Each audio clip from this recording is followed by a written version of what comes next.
ਲਓ ਜੀ, ਇਹ ਕੱਪੜਾ ਤਿਆਰ ਹੋਇਆ ਸੁਨੀਲ ਦਾ।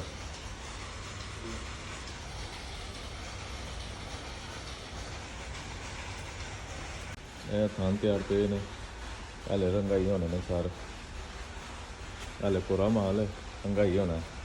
ਤੁਹਾਡੀ ਮੁਲਾਕਾਤ ਬੋਸ ਨਾਲ ਵੀ ਕਰਾਉਂਦੇ ਆ।